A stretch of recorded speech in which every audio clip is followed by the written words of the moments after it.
Ito. Unang eksena, ang pagpili. Si Don Juan ay nakatayo sa harap ni Haring Salerno. Matapos niyang tagumpayan ang lahat ng pagsubok, ipinatawag siya ng hari para sa pagtitipon. Don Juan, ikaw ay tunay na matapang. Natagumpayan mo ang lahat ng aking ipinagawa. Ngunit bago ka makakuha ng aking pahintulot na makasama si Maria Blanca, kailangan mong lampasan ang isa pang pagsubok. Tumulo si Haring Salerno sa isang silid.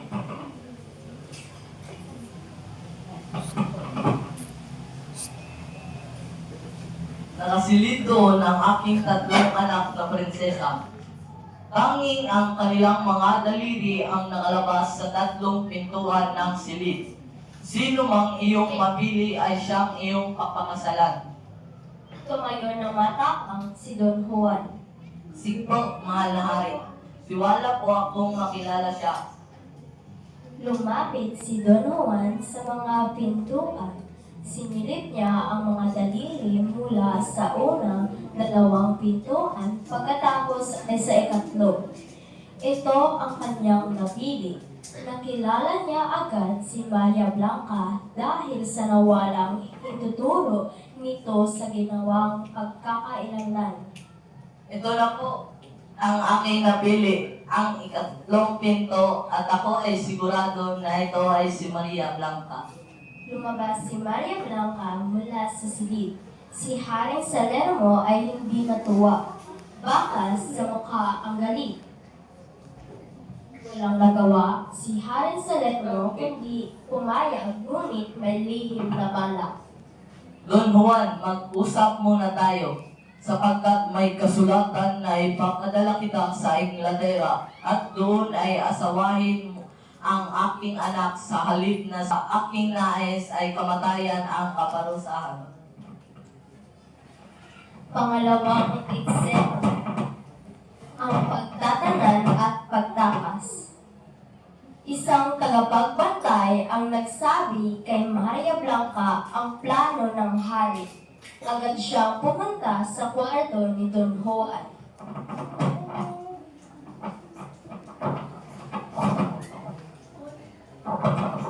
Don Juan, narinig ko ang plano ng aking ama na ipapatapon ka sa Inglaterra upang mapakasawa ang bunsong kapatid ng hari. Hindi ako makakapayag.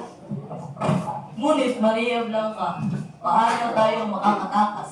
May mga tagapagbantay sa lahat ng dakon ng palasyo. Kunin mo ang kabayo na nasa ikapitong pinto, Don Juan. Ikawalong pinto na kabayo ang nakuha ni Don Juan. Maria Blanca, ako ay nagkamali ng nakuha ng kabayo. Ano ba naman yan, Don Juan? Paano na yan? Mabagal na kabayo ang iyong nakuha. Di bali na? Huwag na tayong magsisihan. Kailangan na nating umalis bago pa magising ang hari. Kinuha nila ang kabayo at tumakas palabas ng palasyo. Pagkaraan ng ilang oras, nagising na si Haring Salerno at nalaman na tumakas sila. Hindi sila makakalaya sa akin.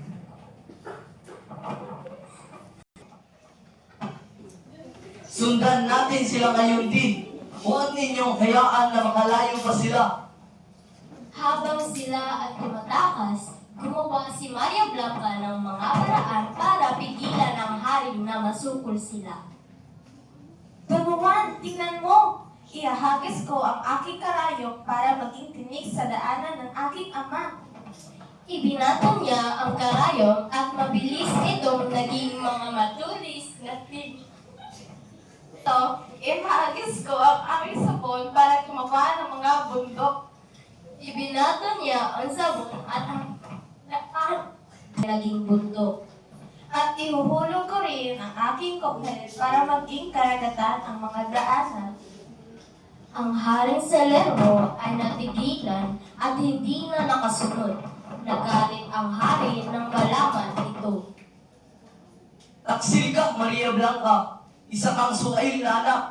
Isusumpa kita, Maria Blanca. ang iyong pag-ibig kay Don Juan ay magdudulot ng paghihirap sa inyong dalawa. Si Don Juan ay makakalimot at iibig ng Pangatlong eksena, paglalakbay patungong Berbanya. Nakalayo na sina Don Juan at Maria Blanca. Nagpasya silang tahakin ang kahariang Berbanya. Maria Blanca, gusto kong makita muli ang ama sa Berbanya. Ngunit hindi pa handa ang kaharian.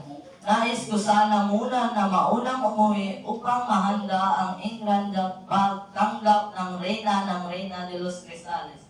Maaari bang manatili ka muna sa kagubatan habang ako ay maghahanda sa pagtanggap sa aking iniibig? Nagdalawang isip at naalala ang sumpa ng ama na makalalimot si Don Juan. Sige, Don Juan. Ngunit hinihiling ko na huwag kang tumingin sa kahit na isang babae sa kaharian at huwag mo kalimutan. Alam ko ang sumpa ng aking ama. Kailangan nating mag-ingat. Hindi kita malilimutan, Maria Blanca. Ikaw lamang ang pinakamamahal ko. Pangako ko yan sa iyo. Hinila ni Don Juan ang kabayo kalayo patungo sa Berbanya.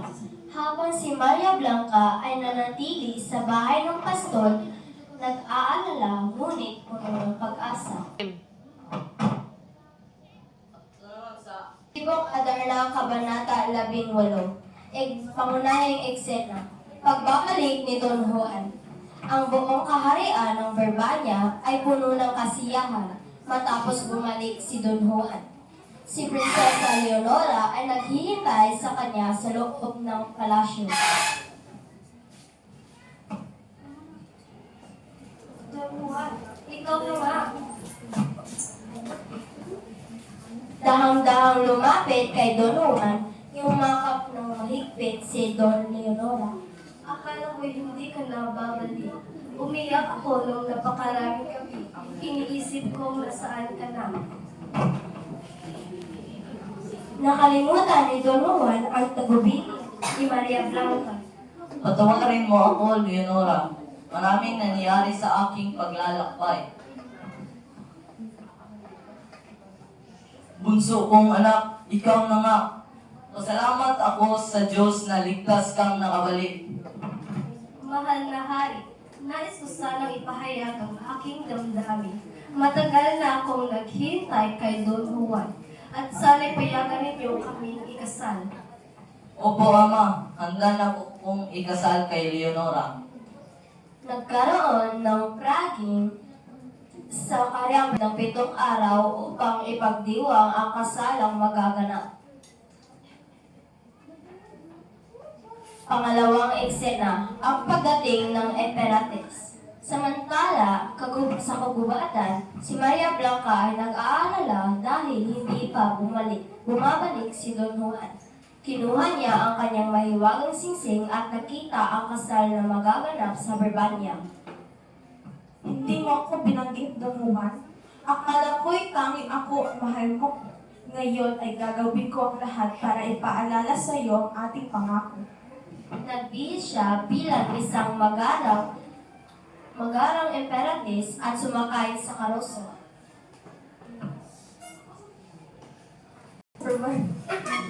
Ang karosa ni Maria Blanca ay dumating sa palasyo ng Berbanya. Lahat ng umanga sa kanyang at karangyaan.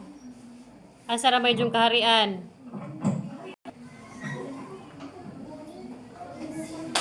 Ang ganda naman ng Imperatriz. Ano kaya ang kanyang pakay?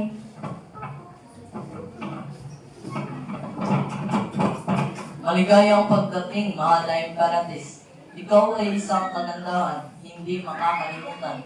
Bakit po kayo naparito sa aming kaharian? Narito po ako para tunghayan ang kasalan ng inyong anak na si Don Juan. Bago po matapos ang seremonya, nais kong ibigay ang aking handog na magtatanghal para sa kanila. Nakabait ninyo po. Ihinto muna natin ang seremonya para bigyang pugay ang inyong pagtatanghal.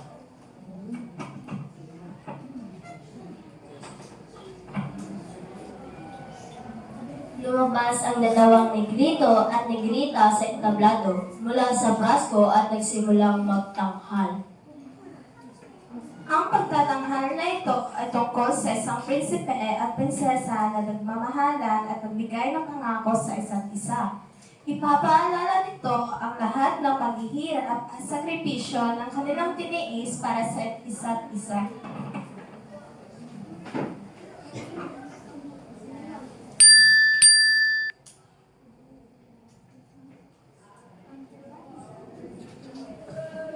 Wala ang pagtatanghal, ipinakita ng mga tagapagtatanghal ang pagtatagpo ni Don Juan at Maria Blanca, ang pagsubok na ibinigay ni Hari Salermo hanggang sa kanilang pagtakas mula sa kaharian. Isang prinsipe na dumating sa karya ng kristal na tagumpayan ang lahat ng pagsubok at nabinigay ng hari.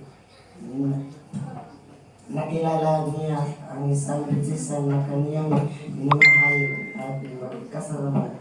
Silang tumakas para sa kanilang pag-ibig. Nakita ni Don Juan ang pagtatanghal at wala pa rin naalala.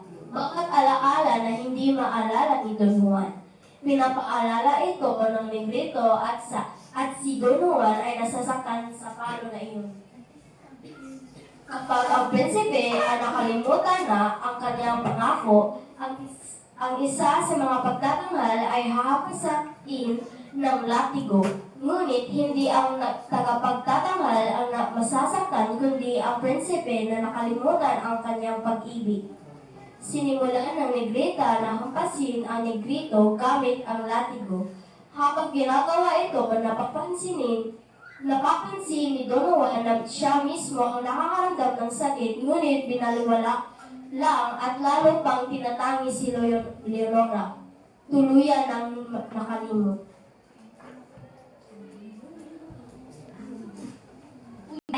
At binasag ang plasko na nasisidlan ng negrito at negrita at sa isang iglap ay bumalik ang alaala. Na si Maria Blanca magkakagulog sa kaharian kung itutuloy ang kasal. Dahil sa pagkalito ni Haring Fernando ay humingi ng payo sa arsobasto kung sino makasal sa dalawang prinsesa at sa ng arsobaspo kung siya ay may karapatan. Nagpagkaama si Don Juan kay Maria Blanca na ihinto ang kaguluhan at humingi ng tawad sa pagkalimot at hiniling sa amang hari at arsobaspo na ikasal kay Maria Blanca na kanyang tunay na mahal. Pagtawarin mo ako, Maria Blanca. Hindi ko sinasadyang nakalimutan ka. Ang lahat ng mga pangyayari ay naging sanhi para ako makalimot sa ating pag-ibig.